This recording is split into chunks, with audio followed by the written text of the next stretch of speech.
Sanctions on former Senator Francis Tolentino over supposed egregious conduct on China-related issues. Beijing also called Tolentino one of the Philippines' anti-China politicians. Palace Press Officer Claire Castro reiterated the Marcos administration's stand that it will not yield Manila's maritime rights to any foreign country. Castro also said the president has no plans yet to summon Chinese Ambassador Wang Xilian over the sanctions against Tolentino. Paano man po ang naging dahilan ng China sa pagban kay Senator Tolentino, kanila po itong desisyon. Pero ang bawat Pilipino, ang tunay na Pilipino at ang mga Pilipino na pro-Philippines, hindi nila ito mapapatahimik at hindi nila ito mapagbabawalan na ipagtanggol kung ano man ang karapatan natin sa ating bansa at sa ating mga maritime rights. Sabi nga ng Pangulo, we will not yield even an inch of our territory to a foreign power. We're now joined by former Senator Francis Tolentino. Mr. Senator, good afternoon. Good afternoon, Ron. Good afternoon to your co-anchor and your viewers as well. You called these sanctions a badge of honor, and you said that this will not weaken your resolve.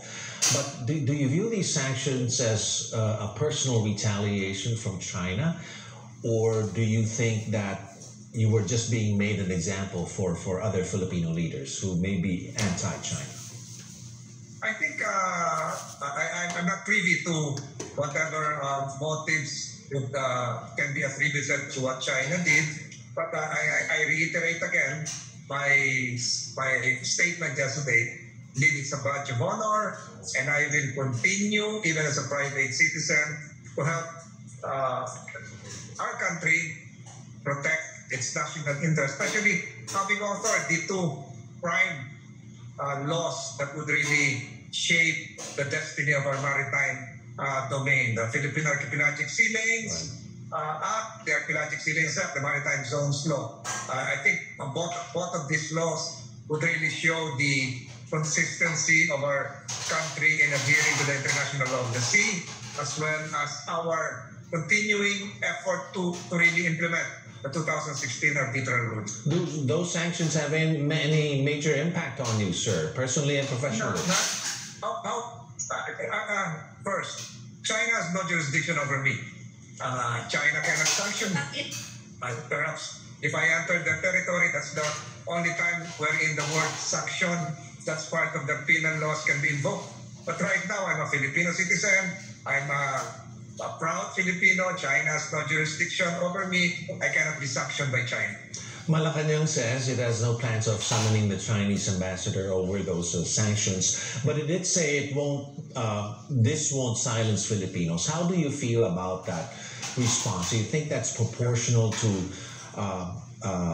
sanctions given to you as a former senator, most especially the author of those two maritime laws that you mentioned that were even called essential by the president himself?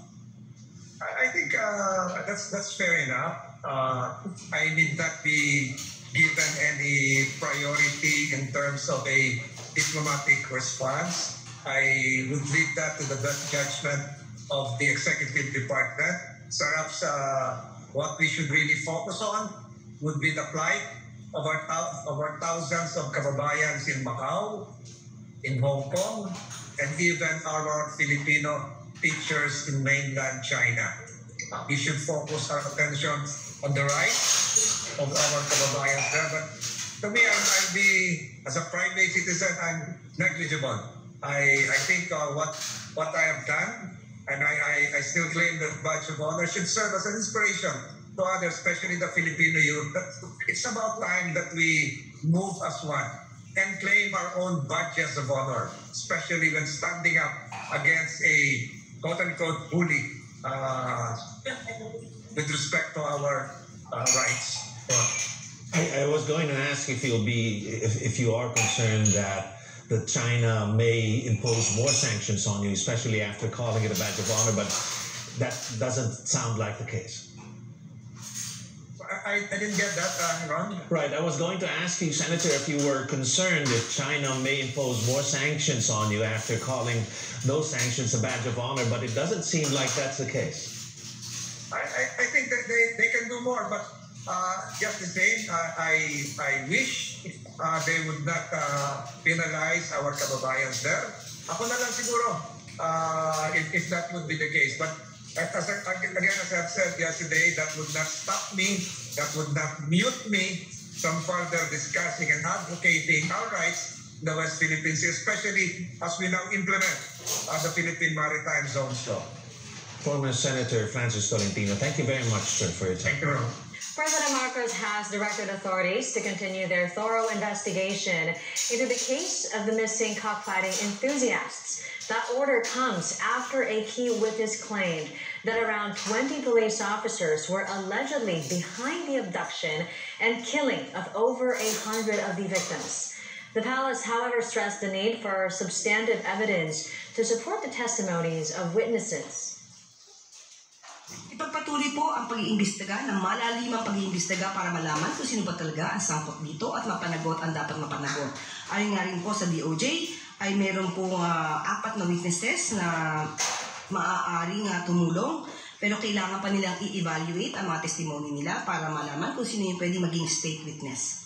At kailangan po talaga nila ng maliban sa testimonya ay magkaroon pa ng ibang mga ebidensya tulad ng mga larawan, pictures, videos kung meron man para mas makatulong po sa pagresolba ng kasong ito.